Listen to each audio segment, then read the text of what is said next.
obrigado, Senhor Deus, pelo privilégio, pela bênção que é poder cantarmos juntos a Tua palavra, exaltando o Teu nome, glorificando o Teu nome, mas cantando a Tua palavra uns aos outros. Obrigado, Senhor Deus, porque podemos cantar as Tuas verdades, que a Tua bondade, a Tua justiça nos segue, o Teu cuidado. Obrigado, Senhor Deus, porque a Tua graça nos abraçou e nos alcançou. Obrigado, Senhor Deus, porque o Senhor nos achou quando nós ainda não Te procurávamos. Obrigado, Senhor, pela Tua igreja aqui reunida nessa noite, para celebrar o Senhor e para ouvir a Tua voz, para a glória do Teu nome. Por isso, manifesta a Tua graça, Senhor Deus, em nosso meio,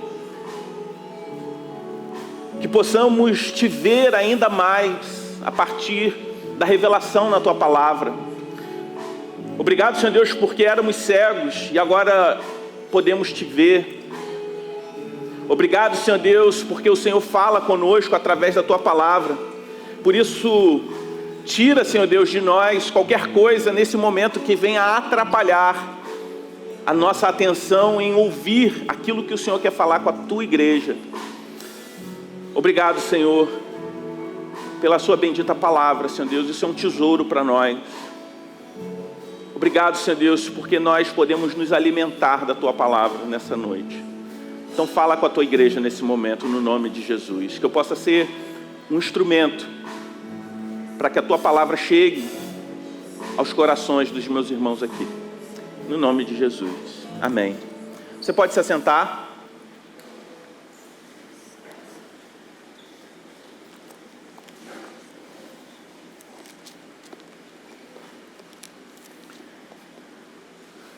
Nós estamos encerrando hoje essa série de mensagens, a identidade do rei.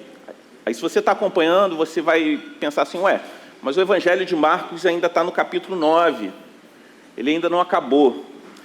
Nós vamos retomar o Evangelho de Marcos, a exposição do Evangelho de Marcos, no mês de abril, mas com uma nova série. O Evangelho de Marcos, ele pode ser dividido em duas partes. Até o capítulo 9, onde a gente está nesse momento, capítulo 8, melhor dizendo, nós encontramos o evangelista expondo a identidade de Cristo. A partir do capítulo 10, nós veremos a missão, o que Cristo veio fazer. Nós iniciaremos uma nova série com o título A Missão do Rei. No mês de março, nós daremos uma pausa na exposição do Evangelho de Marcos para poder celebrar os 10 anos da Igreja do Redentor e teremos algumas mensagens ocasionais por conta desse mês de celebração. Mas hoje, como nós falamos, nós estamos encerrando essa primeira metade do Evangelho de Marcos, nessa primeira série que tem como título A Identidade do Rei.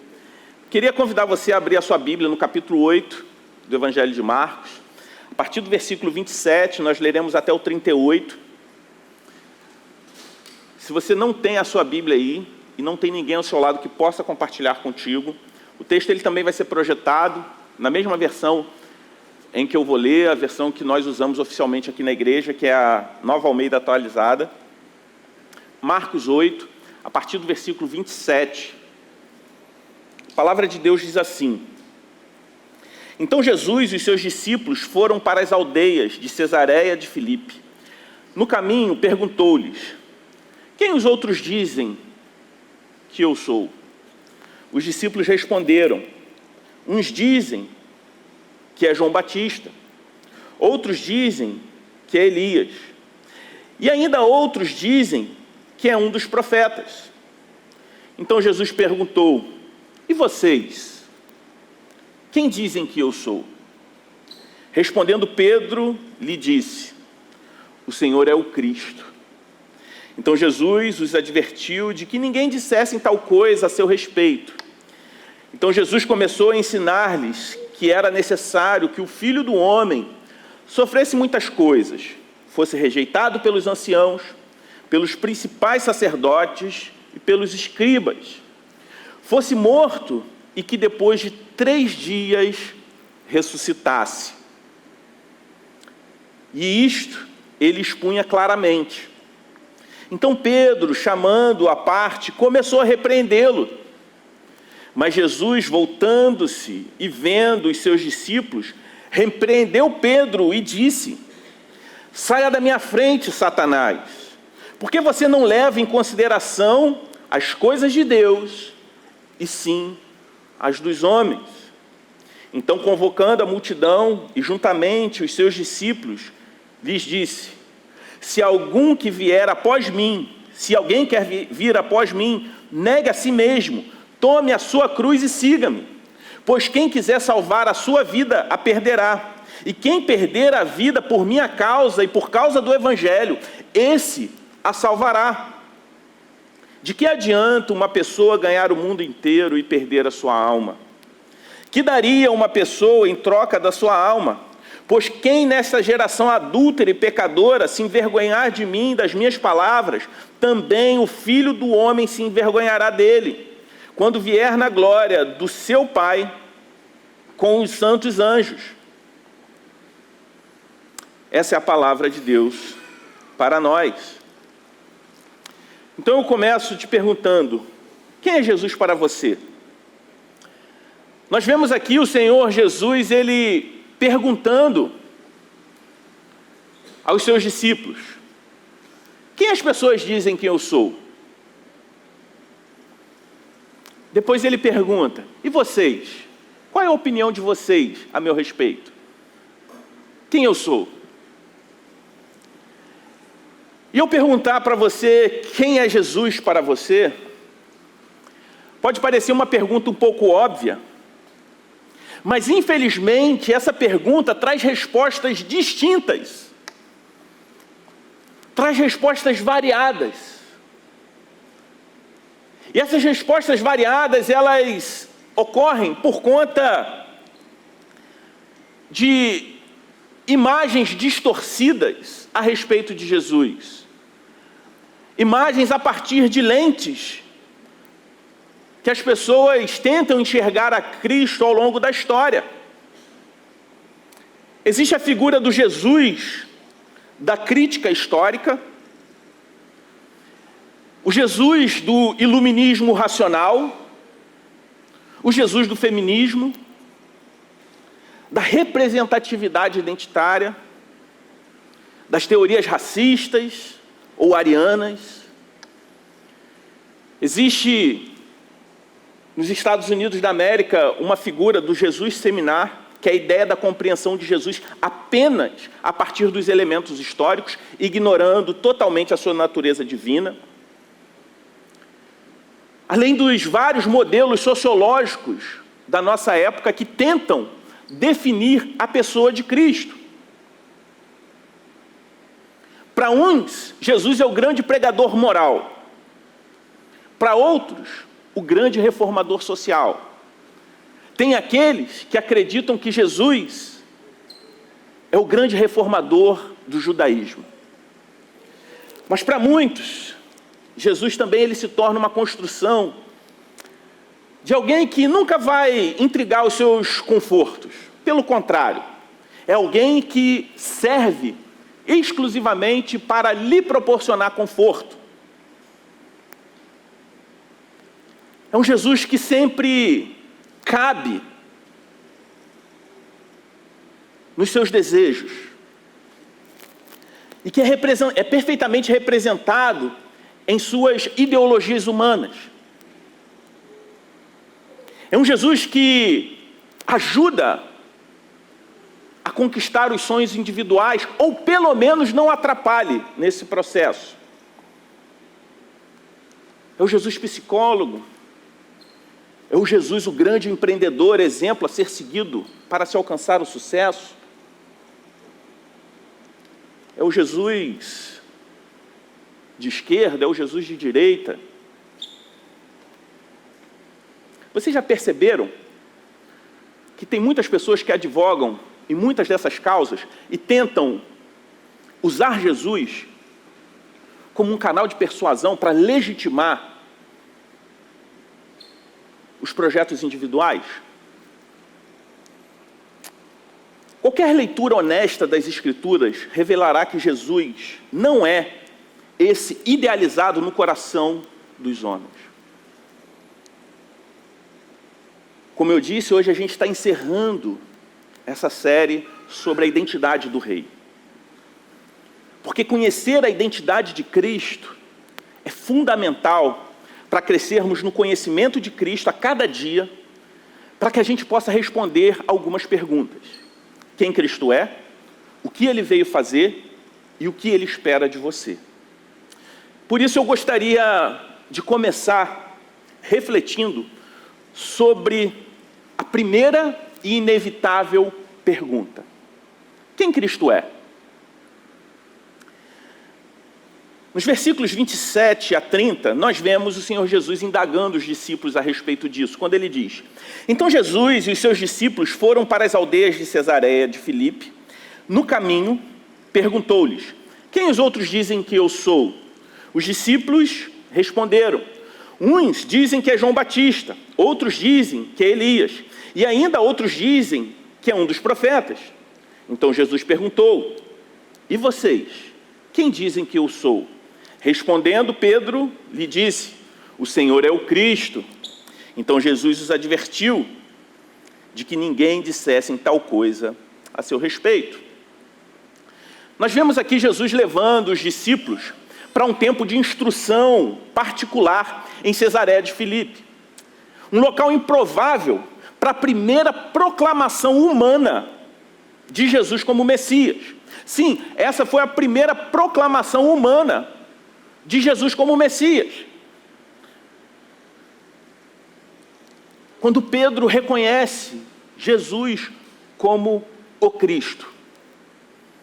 Aquele local, Cesareia de Filipe, representava as regiões externas do paganismo, da idolatria, da hostilidade à fé judaica. E é nesse local onde a primeira pessoa declara essa verdade essencial da identidade de Jesus. Assim como Jesus trouxe a visão física de forma gradual àquele cego que nós aprendemos na semana passada, o Senhor fez também com a visão espiritual dos discípulos naquele tempo sobre quem Ele é, mas também sobre o tipo de Messias que Ele seria. Por isso, seguir a Jesus não é simplesmente ter informações a respeito dele, mas é ter que responder a pergunta inevitável sobre quem Cristo é. Jesus perguntou aos seus discípulos. Jesus faz uma pergunta direta. Uma pergunta que os 12 discípulos estavam ponderando desde o momento em que ele acalmou o mar revolto, narrado lá no Evangelho de Marcos, aqui no Evangelho de Marcos, no capítulo 4. Lembra quando ele caminha sobre as águas? Qual é a pergunta? Quem é este? Eles já estavam ponderando, eles sabiam o que era Jesus, eles caminhavam com Jesus, eram amigos de Jesus. Mas ao se maravilhar em cada ato, cada milagre, eles ponderavam essa pergunta: quem é este? Desde o capítulo 4 nós vemos essa pergunta sendo recorrente na vida dos discípulos.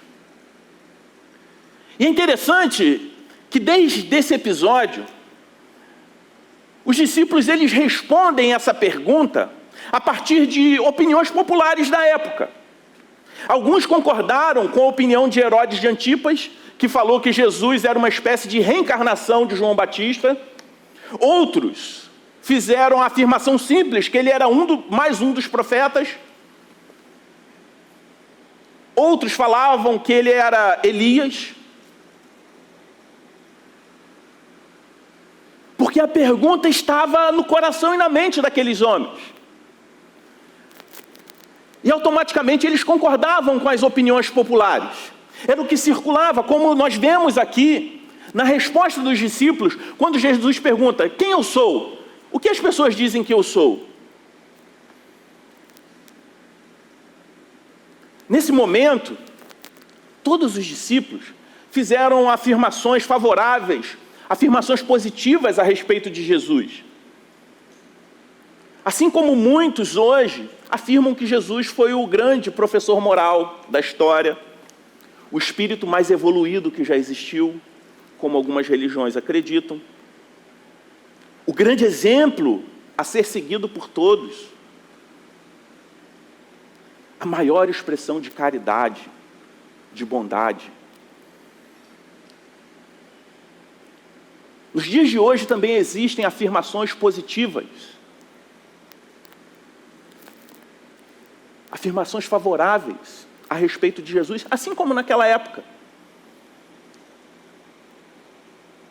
Que de alguma forma, assim como os discípulos tentaram honrar a Jesus, fazendo afirmações positivas a respeito dele, essas afirmações que eu citei também não são afirmações negativas a respeito de Jesus. Os discípulos, apesar de honrá-lo, ainda não o conheciam perfeitamente. Tinham uma visão ainda distorcida a respeito de quem Cristo realmente é. E diante de uma pergunta inevitável, só existe uma resposta aceitável. Por isso Jesus pergunta: quem as pessoas dizem que eu sou? Observe, desde o início do Evangelho de Marcos, nós vemos afirmações precisas sobre quem é Jesus, não da boca de homens. O próprio evangelista, ao escrever o Evangelho, ele começa no capítulo 1, versículo 1, dizendo: princípio do Evangelho de Jesus Cristo, Filho de Deus. No batismo de Jesus, narrado também no primeiro capítulo do Evangelho de Marcos, nós vemos o próprio Pai afirmando: este é o meu Filho amado, de quem eu tenho prazer. No capítulo 1, versículo 24, no capítulo 3, versículo 11, no capítulo 5, versículo 7, nós vemos até o inimigo, os demônios, afirmando que Jesus era o Filho de Deus. Essa é a única resposta verdadeira e aceitável diante da pergunta inevitável sobre quem é Jesus. Nesse momento, Pedro e os outros discípulos, eles começam a rejeitar as opiniões predominantes das multidões. Eles começam agora a enxergar a Jesus e não mais aderir às opiniões populares a respeito dele. Eles começam a rejeitar a opinião dos líderes do judaísmo da época. E quando nós vemos esse momento na vida dos discípulos, isso deve nos levar a entender que nós precisamos fazer o mesmo. Nos aprofundarmos no conhecimento de Cristo, para que a gente possa rejeitar as opiniões populares a respeito de quem Cristo é. Mesmo que essas opiniões sejam opiniões favoráveis e positivas. Porque visões populares e modernas de Jesus devem sempre se render ao testemunho claro e consistente das Escrituras. James Edwards, em seu comentário sobre o Evangelho de Marcos, vai dizer que as categorias de João Batista ou Elias, ou um dos profetas, não estão mais próximas do Jesus real do que as várias figuras de Jesus da crítica história, ou do racionalismo iluminista, ou do feminismo, ou das teorias arianas e racistas, ou do Jesus histórico, ou dos vários modelos sociológicos em nossos dias. Essas opiniões populares de Jesus do passado, embora positivas, são distorções igualmente perigosas, ou visões igualmente parciais, igualmente perigosas, a respeito de Jesus, como as visões dos dias de hoje, como disse o comentarista.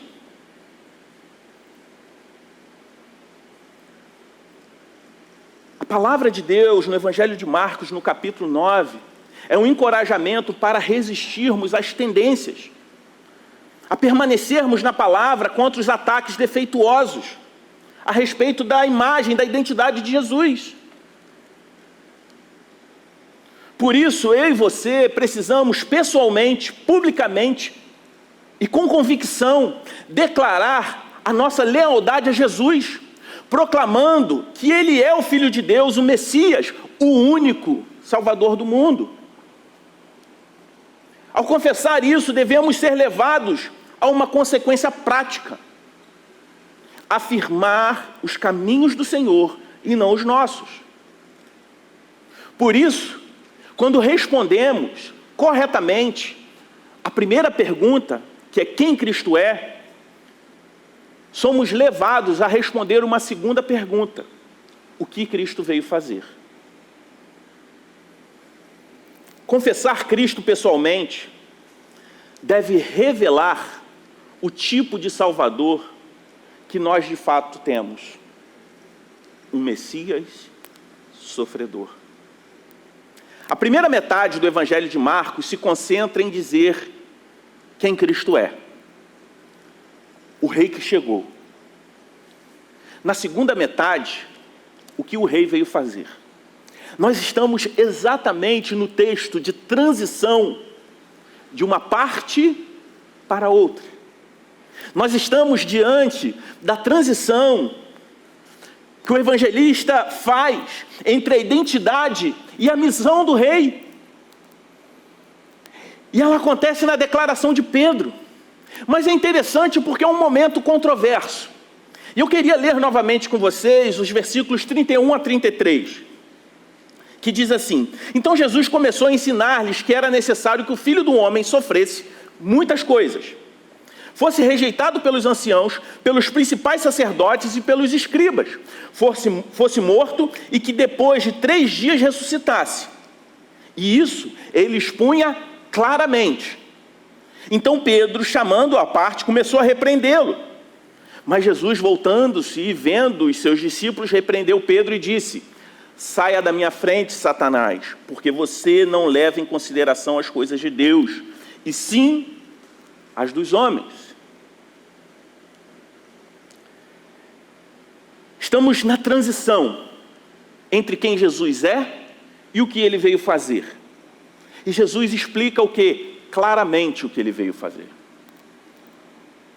O evangelista enfatiza isso, que Jesus explica claramente que ele veio para morrer e depois de 3 dias ressuscitar.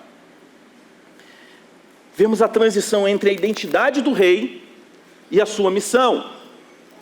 Jesus diz que ele veio para morrer. Você gosta de assistir um filme onde o herói morre? Onde o protagonista morre? A gente não gosta. Pelo contrário, a gente gosta daqueles heróis invencíveis, né? Filme do Rambo. Ele toma tiro, apanha, fica sem se alimentar, dorme na chuva e não morre. Aí tem Rambo 1, 2, 3, né? Chuck Norris não morre nunca. Ninguém gosta de um herói que morre.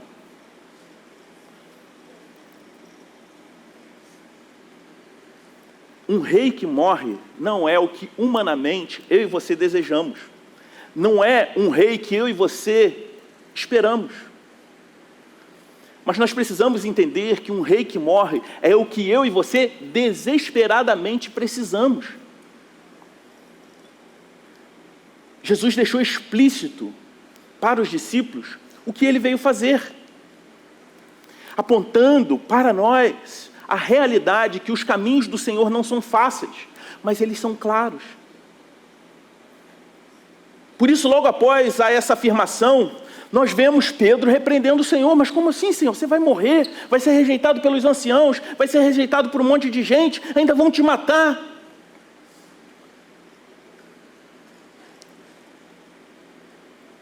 Por que Pedro faz isso? Ele havia acabado de afirmar que Jesus era o Cristo. Quando ele pergunta, Pedro é o primeiro a responder: você é o Cristo, você é o Messias. Até aí está tudo bem, mas quando Jesus fala que vai morrer, Pedro chama ele no canto e faz o quê? Repreende. Que isso, Senhor? Está de brincadeira, né? Pedro estava ok em ter Jesus como Messias, mas ele não estava ok com Jesus indo para a cruz. Pedro então repreende Jesus por dizer que ele iria morrer. Péssima decisão do Pedro. Ele recebe uma resposta de volta, uma repreensão de volta.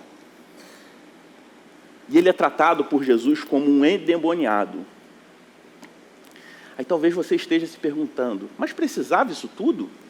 Chamar ele de diabo, de Satanás, tratá-lo como um endemoniado? Mas Jesus não é manso. Precisava isso tudo? Aí alguns ficam falando, será que Pedro estava possesso? Eu já vi gente usando isso como base para afirmar que crentes podem ser possessos, porque se até Pedro ficou... Eu te convido a abrir em Mateus 4, o texto vai ser projetado também. Mateus 4, de 9 a 11.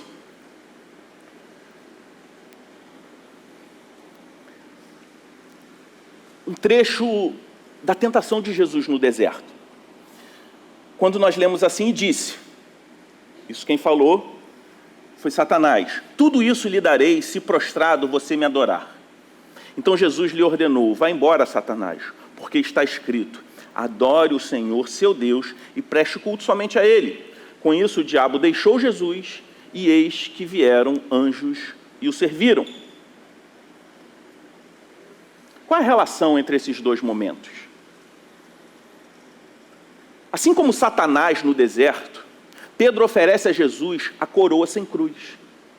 Ele acha que tem um plano melhor do que o de Deus. Pedro quer, de alguma forma, um rei que caiba dentro da sua agenda. Ele acha que sabe o tipo de Messias que Jesus precisa ser e tenta moldá-lo, redefini-lo, para se adequar à sua concepção. Por acaso não somos muitas vezes culpados de fazer a mesma coisa? Pedimos um Jesus que a gente possa controlar, um Jesus que eu evoque a minha imagem e semelhança. Eu e você devemos aprender a afirmar os caminhos do Senhor e não do homem. Você pode entender o Senhor completamente. Pode não ser fácil e seguro, no entanto, será sempre o melhor e perfeito. É como nós lemos em Romanos 12, 2, que a vontade de Deus ela é boa, perfeita e agradável. Somente entendendo quem Jesus é e o que Ele veio fazer, nós podemos responder a terceira pergunta. O que Jesus espera de você? Marcos 8, de 34 a 38, nós vemos a conclusão dessa passagem, quando diz, então convocando a multidão e juntamente os discípulos, Jesus lhe disse, se alguém quer vir após mim, negue a si mesmo, tome a sua cruz e siga-me, pois quem quiser salvar a sua vida, a perderá, e quem perder a vida por minha causa e por causa do Evangelho, esse a salvará. De que adianta uma pessoa ganhar o mundo inteiro e perder a sua alma? Que daria uma pessoa em troca da sua alma? Pois quem nessa geração adúltera e pecadora se envergonhar de mim e das minhas palavras, também o Filho do Homem se envergonhará dele, quando vier na glória do seu Pai com os santos anjos. Os caminhos de Deus costumam ser difíceis, mas são claros. Jesus ele foi claro. Ele repreende Pedro de forma dura porque ele agiu como Satanás naquele momento, como Satanás fez no deserto, querendo coroá-lo sem a cruz. O rei que nós servimos é o rei que sofre, é o rei que morre. Não existe sentido na história da redenção sem a cruz. Os caminhos do Senhor são desafiadores, mas eles são sempre perfeitos. A paixão de Cristo reforça essas verdades bíblicas.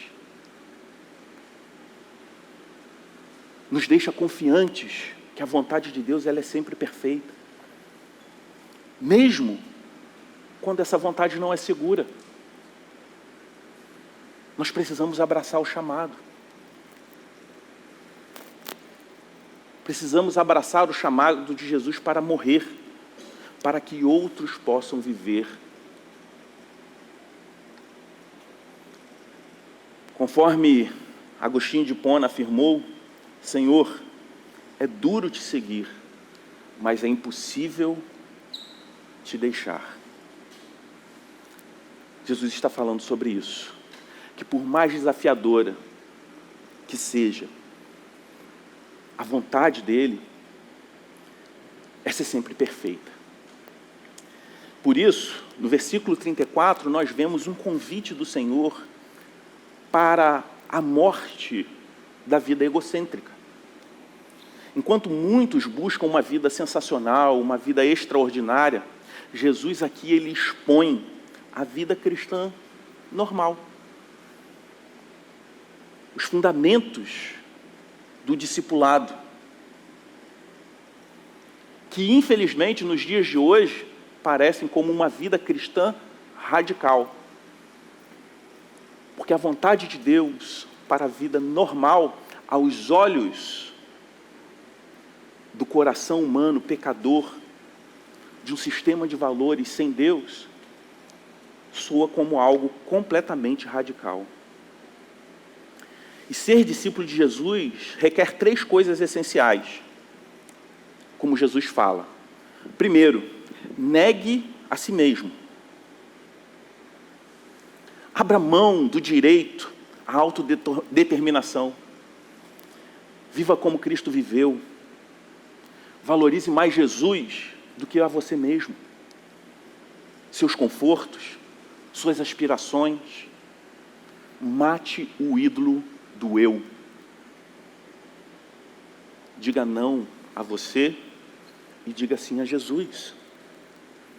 Em segundo lugar, o Senhor Jesus ele fala: tome a sua cruz. Em Lucas 9, 23, o evangelista acrescenta, diferente de Marcos, ele acrescenta a palavra diariamente. Ou seja, tomar a cruz é algo que nós devemos fazer dia após dia. É uma atitude constante e não um ato exclusivo no momento da nossa conversão, mas é uma atitude diária para os discípulos de Jesus. Isso não é o que naturalmente nós desejamos, mas é aquilo que é necessário para um discípulo de Cristo.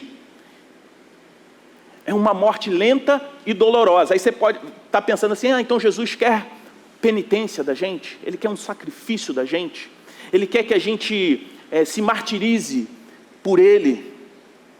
Não, é porque é doloroso mortificar o eu. É doloroso dizer não para a natureza pecaminosa que eu e você temos. É doloroso. É doloroso sob a perspectiva de pecadores que somos. Mas é o único caminho para encontrarmos o verdadeiro sentido da vida e descobrirmos a verdadeira felicidade, que só pode ser encontrada em Cristo Jesus. Finalmente, a terceira atitude para essas 3 coisas essenciais para a vida de discipulado é o siga-me. Após tomar a cruz, Jesus diz: siga-me. Aí a pergunta que eu te faço: estamos dispostos a crer e obedecer a Jesus?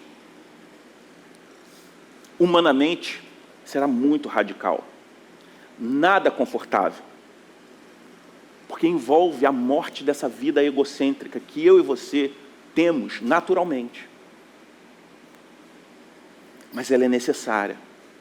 Por isso, quando nós morremos para essa vida egocêntrica, nós vemos no versículo 35 que o que precisa morrer também é esse nosso senso de segurança, de uma vida segura.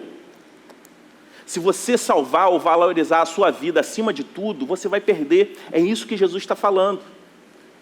Aquele que considera a sua existência mais importante do que Cristo, perderá Jesus e a vida.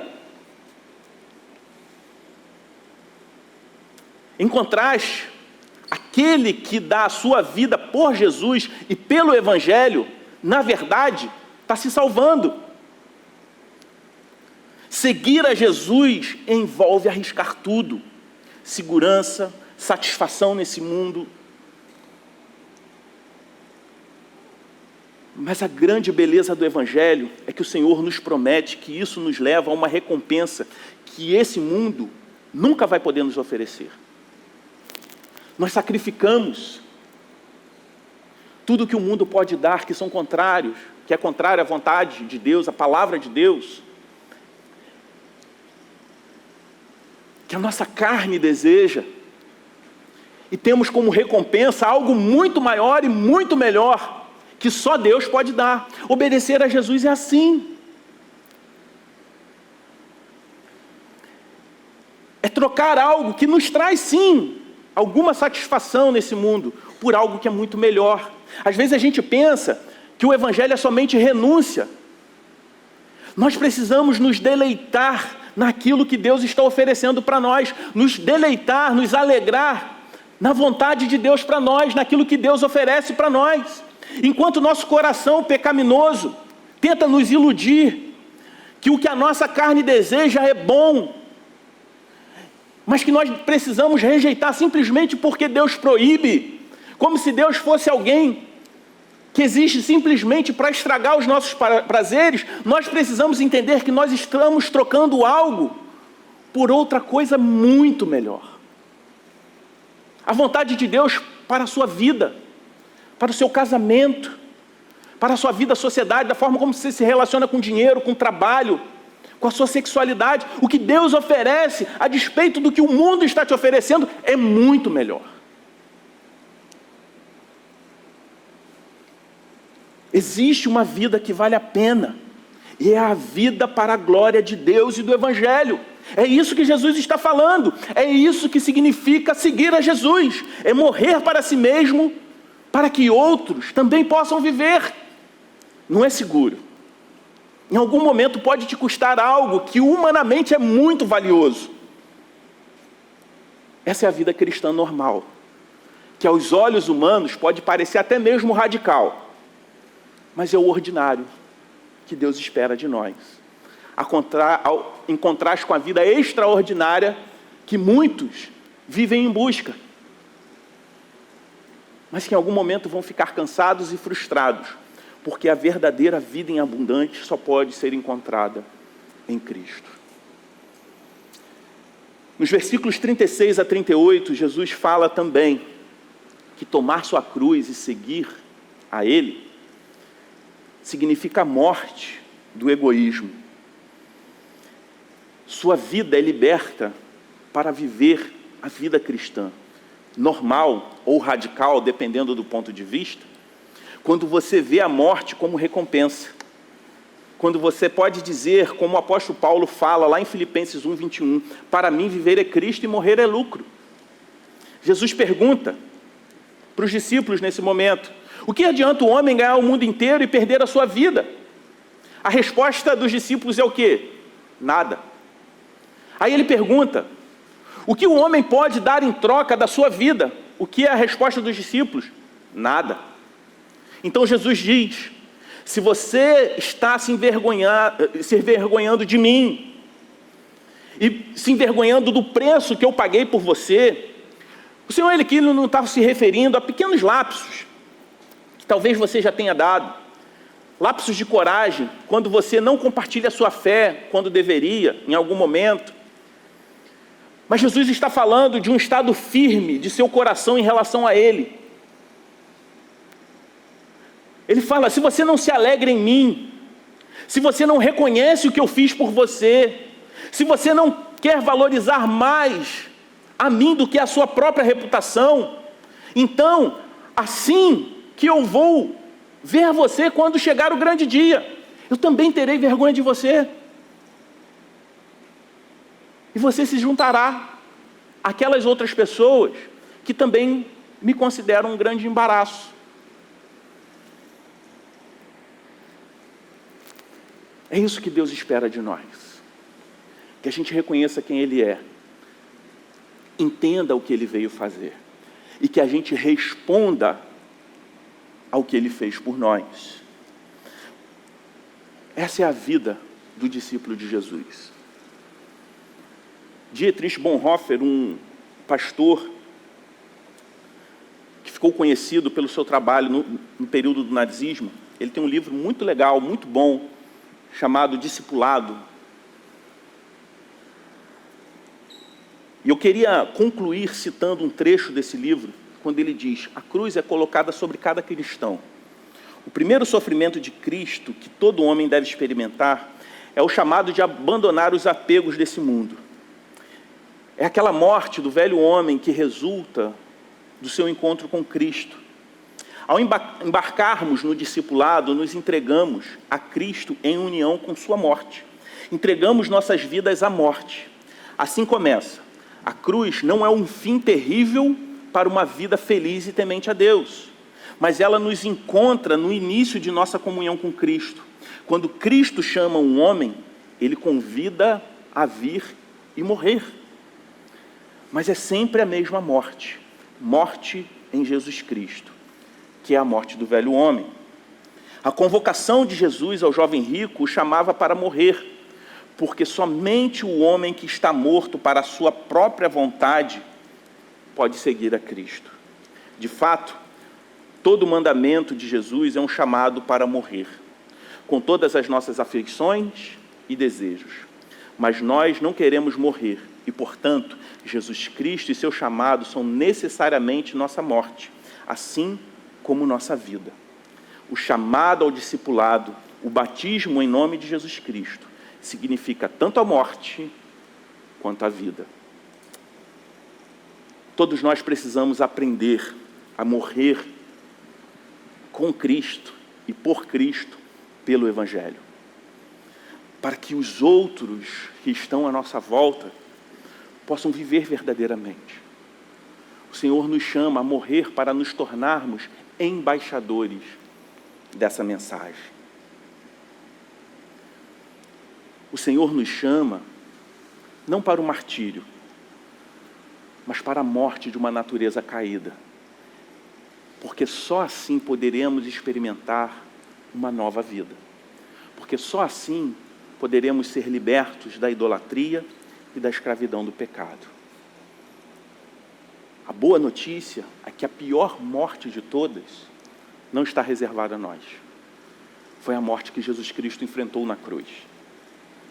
Mesmo sendo inocente, Ele foi o nosso representante para que a nossa dívida fosse paga e que nós fôssemos livres, uma vez por todas, da morte eterna. E a notícia melhor ainda é que Jesus ele não é vencido pela morte. Ele ressuscita no terceiro dia. E a sua vitória sobre a morte é atribuída a nós. E nós, assim, podemos celebrar a esse rei que venceu a morte e dedicou a nós a sua vitória, para que possamos viver eternamente com o Senhor. E hoje, aqui, enquanto ainda estamos na história, possamos desfrutar de uma vida completamente livre da escravidão do pecado. Ainda afetados, sim, pelo pecado, porque ainda convivemos com a presença dele, mas não mais escravos, livres, experimentando a boa, perfeita e agradável vontade de Deus. Amém? Vamos orar? Pai Santo, nós te louvamos, Senhor, porque o Senhor nos chama para te seguir. Humanamente é difícil, Senhor. Humanamente é doloroso, mas sabemos que é necessário. Sem a morte da velha natureza, jamais poderemos experimentar a nova vida que temos no Senhor. Nos ajude, Senhor, nessa caminhada, na caminhada do discipulado, na caminhada, Senhor Deus, que temos em crescermos no conhecimento do Senhor. Que o Senhor nos livre, Senhor Deus, das visões distorcidas do Teu Filho que o mundo tenta nos apresentar, que os falsos mestres tentam nos apresentar. Que possamos nos apegar fielmente à Tua palavra, afirmar pessoalmente e publicamente quem o Teu Filho é, o que Ele veio fazer e responder com fé aquilo que o Senhor espera de nós. Se há pessoas aqui que ainda não Te conhecem pessoalmente, não conhecem Jesus Cristo, o Messias sofredor, aquele que se sacrificou, que o Senhor possa abrir esses corações, essas mentes, que o Senhor possa manifestar a Sua graça sobre a vida dessas pessoas e que eles possam se render completamente a esse Rei maravilhoso que nos salvou. E nós, que já somos Teus filhos, que já fomos alcançados, nos ensina, Senhor Deus, a nos submetermos cada dia mais ao discipulado, entendendo que já podemos Te ver, mas ainda não vemos perfeitamente. Que possamos entender que é um aprendizado constante, que assim como o Senhor fez, assim como Jesus Cristo operou a cura daquele cego, como nós vimos na semana passada, o Senhor ainda está operando essa cura em nós, a visão espiritual a respeito do Teu Filho. Então nos ajude, Senhor Deus, a crescer nesse conhecimento cada vez mais. Que não venhamos, Senhor Deus, a nos contentar com imagens distorcidas e equivocadas, mesmo que positivas, a respeito de Jesus. Que possamos ter fome de Ti, que possamos ter sede de Ti, que possamos buscar conhecer o Senhor cada vez mais. Essa é a nossa oração no nome de Jesus. Amém.